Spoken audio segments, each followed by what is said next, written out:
Textile पर इन्होंने कोई छूट नहीं दी, कोई टैक्सेस नहीं दिया और टैक्स को बढ़ा दिया। जब हम टेक्सटाइल को बढ़ावा नहीं देंगे तो रोजगार कहां से डेवलप? आपने क्या किया? आपने जितनी बजट लाई है, आप सीधा का सीधा कॉर्पोरेट महोदया। तो बैंक क्या करती है? हमारे यहाँ बिहार में 100-200 रुपया वाला गरीब लोग बाहर में काम करते हैं, वो बैंक को 100-200 रुपया 1000 रुपया भेजता है। बैंक मिनिमम बैलेंस के लिए 1000, 5000, 7000 रुपया काट लेता है। अब आपने बोझ डाल दिया, आपने युवाओं पर, गरीबों पर बोझ डाल दी, आपने किसानों पर बोझ डाल दिया, लेकिन आप कॉर्पोरेट को सपोर्ट करते रहे।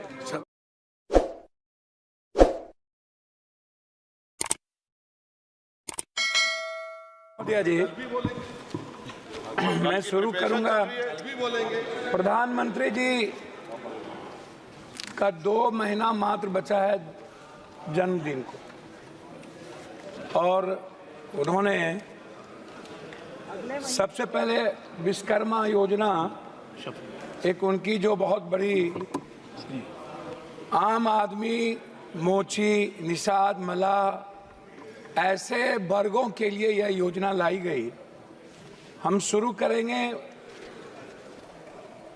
माननीय वित्त मंत्री से कि पुराने में जो आप skill, startup, make in India या आपने जिन जिन योजनाओं को लाया उस पर अभी तक कोई श्वेत पत्र नहीं लाई कि उस योजना का क्या हुआ। आपको रघुराजन जी के ऑडिट रिपोर्ट को भी देखना चाहिए। उसके बाद भी जो रिपोर्ट आई उस पर भी आप कभी इस सदन में आप नई योजना लाते हैं, नया बजट लाते हैं, पुरानी बजट पर कभी चर्चा नहीं करते हैं कि उस पर कोई इम्प्लीमेंटेशन हुआ या नहीं हुआ, उस पर कोई ध्यान दी गई कि नहीं। जिसमें श्रम संगठन 2000 में जहां देश बेरोजगारों के पढ़े लिखे नौजवानों की तादाद 54.2% थी, वहीं 22 में 65.7% हो गई। मेरा सीधा इस पे है कि जब आपने 13,000 करोड़ रुपया एक विश्वकर्मा योजना पर लाया, या जब आप कहते हैं कि मैं नौकरी के लिए 400 घराना, 400 बड़े कॉरपोरेट को मैंने कहा है कि आप बेरोजगार लड़कों को 5000 अनुकंपा पर आप इसको इंटेंसिव दीजिए। मैं पूछना चाहूंगा ये इंटेंसिव कब मिलेगा? जब 40,000 लगभग कॉरपोरेट के पहले से उसके यहाँ काम करने वाले लोग हैं। तो 2 करोड़ की योजना में, 2 करोड़ की नौकरी में 25,000 एक कॉरपोरेट पर कहां से वो आएगा? ये जरा सा हमें बताएं, ये कौन सा झूठ वाली बात है बेरोजगारों के लिए। दूसरी चीज, रोजगार पर जब आप बात करते हैं तो इस देश में सबसे ज्यादा इंडस्ट्री किस पर है? वो है फूड प्रोसेसिंग पर, वो है पर्यटन पर, वो है टेक्सटाइल पर, बुनकर पर, वो है कालीन पे। टेक्सटाइल योजना पर इनका टैक्स कितना बड़ा, आप उसको देख लीजिए कि टेक्सटाइल पर इन्होंने कोई छूट नहीं दी, कोई टैक्सेस नहीं दिया और टैक्स को बढ़ा दिया।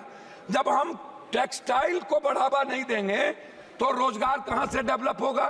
तो जब हम फूड प्रोसेसिंग, जो सबसे ज्यादा यूपी, बिहार या जहां पर भी दलहन तेलहन, जब हम बात करते हैं मक्का की, मखान की, दूध प्रोडक्टिविटी की, उसके चीजों की, उस पर टैक्सेस को आप बढ़ाए हुए हैं। आप जो सबसे ज्यादा काम करने वाली 70-80% महिलाएं हैं, हमारी बेटियां हैं, उस पर आपके लिए कोई नई योजना नहीं है। आपने क्या किया? आपने जितनी बजट लाई है, आप सीधा का सीधा कॉर्पोरेट। लेकिन जब हम बात करते हैं जो आम आदमी से जुड़ा हुआ है, जिसको सब लोग कह रहे हैं, इवन मंत्री जी हमारे गडकरी साहब ने भी जो हेल्थ से जुड़े 18% जीएसटी की बात की। हम अस्पताल को फ्रीडम दे रहे हैं, लेकिन जो आम आदमी की दवाई है, उसका जो इक्विपमेंट है, अल्ट्रासाउंड है, सीटी स्कैन है, एमआरआई है या जांच का विषय है, उस पर हम बोझ डाल रहे हैं। तो आम आदमी को कहां से बेनिफिट मिलेगा? अभी सबसे बड़ी बात क्या है, बैंक की जब बात आती है अध्यक्ष सभापति महोदया, तो बैंक क्या करती है? हमारे यहाँ बिहार में 100-200 रुपया वाला गरीब लोग बाहर में काम करते हैं, वो बैंक को 100-200 रुपया 1000 रुपया भेजता है। बैंक मिनिमम बैलेंस के लिए 1000, 5000, 7000 रुपया काट लेता है। अब आप बताइए, क्या आपने इसको रोकने का कोई प्रयास किया कि बैंक उस पैसे के, जो मिडिल क्लास और गरीब का पैसा है, जो बाहर से अपने माँ बाप को भेजता है, वो पैसा ना काटे? ये इस पर आपने कभी चर्चा की कि बैंक जिस तरीके से आज बैंक आपका बैंक आपको कितना पर लोन देता है? आपने बैंक को क्या बेनिफिट दी, या बैंक को आपने क्या कहा? जो बांग्लादेश में आज जो मोहम्मद यूनुस को वहां बनाने की मांग उठी, क्यों उठा? उसका कारण क्या था? उसके सबसे बड़े कारण थे कि उन्होंने बैंकिंग सेक्टर को आम लोगों के लिए उसके लिबरलाइज, उसको लोन का, उसके ब्याज और उसकी सूद को कम किया। लेकिन क्या मिडिल क्लास कोई गरीब आदमी कर सकता है? हम आते हैं किसान पर, आपने किसान पर टैक्स नहीं बढ़ाया, लेकिन आपने क्या किया? 50 किलो खाद को आपने 45 किलो कर दिया, आपने 40 किलो कर दिया। मैं जानना चाहता हूं कि 45 किलो को 50 किलो को क्यों कम कर दिया? दूसरी चीज जो सबसे बड़ी बात है, उसको मैं आपसे कहना चाहूंगा कि मैडम, बार बार रोजगार की बात होती है, बार बार यूथ की बात होती है, एजुकेशन की बात होती है। हमें आप मैडम बताइए, दलितों को स्कॉलरशिप मिलता था, स्कॉलरशिप में अब क्या किया गया? उस दलित के स्कॉलरशिप को रोक दिया गया। कहा गया पहले तुम एडमिशन लो, 60% जब तुम्हारा, मैडम मैं आ रहा हूं, 60% जब तुम्हारा होगा अटेंडेंस, तब हम तुमको स्कॉलर देंगे। इस तरह मिनिमम मदरसे की आप चीजों को 2 करोड़ कर दिए। आप अल्पसंख्यक जैसे मौलाना आजाद जो फेलोशिप था उसको आपने बंद कर दिया। आपने बजट को आपने सीधा 117 करोड़ पर ले आए अल्पसंख्यक के लिए। तो जो आप सबका विकास, सबकी बात करते हैं नरेंद्र मोदी जी की सरकार। मेरा मैडम लास्ट है बिहार से। बिहार सरकार ने लगातार बिजली को लेकर के वन नेशन, जैसे वन नेशन वन एजुकेशन की बात उठती रही, वन नेशन वन हेल्थ जो हमारे राजस्थान की सरकार ने किया, बिहार सरकार ने 4 चीज आपको भेजा है। एक भेजा है वन नेशन वन टेरिटरी, बिजली पर जो सबसे ज्यादा मांगा 4000 करोड़ रुपया बिहार सरकार पर अब ज्यादा बोझ पड़ता है। धन्यवाद। मैं कम कर रहा हूं, 70 पैसा मैडम, 70 पैसा एक आदमी पर पड़ता है। दूसरा, लगातार बिहार सरकार की ये योजना है हाई डैम से 40,000 करोड़ विद्युत परियोजना को बढ़ावा देना, हाई डैम, जिससे पूरा का पूरा कोसी, सीमांचल, मिथिलांचल को बढ़ावा मिलेगी। मैडम क्या हुआ इस बजट में? क्या आपने नेपाल सरकार से बात करके आपने हाई डैम बनाने की परियोजना की? एक तीसरा चीज बिहार सरकार ने कहा है कि हमको 15 लाख, एक मिनट,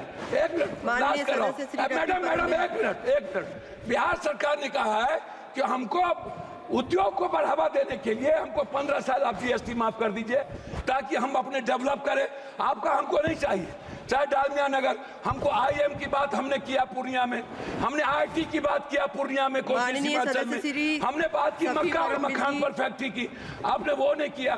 तो आप उल्टे ही सारे के सारे मिडिल क्लास के पर जीएसटी का बोझ डाल दिया। आपने युवाओं पर, गरीबों पर बोझ डाल दी, आपने किसानों पर बोझ डाल दिया, लेकिन आप कॉर्पोरेट को सपोर्ट करते रहे। अब हम लोग को बोलने के लिए पहले आप खड़ा कर देंगे। लास्ट कर रहा हूं, हमको 30 सेकंड हम 30 सेकंड के लिए कंप्लीट। मेरा आग्रह ये है कि कम से कम बिहार के लिए मेरा आग्रह आपसे है कि विशेष पैकेज, विशेष राज्य की बात हमारे मुख्यमंत्री करते रहे हैं, हम लोग मिलकर विशेष पैकेज वाटर, पर्यावरण और जलवायु और पर्यटन, सबसे विशेष पैकेज हम कोसी सीमांचल के लिए विशेष पैकेज की मांग करते हैं, ताकि मक्का और मखान पर आधारित फैक्ट्री को डेवलप करें। हम अधिक से अधिक बिहार में हम एयरपोर्ट को डेवलप करें।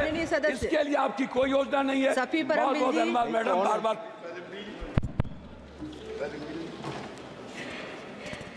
Thank you.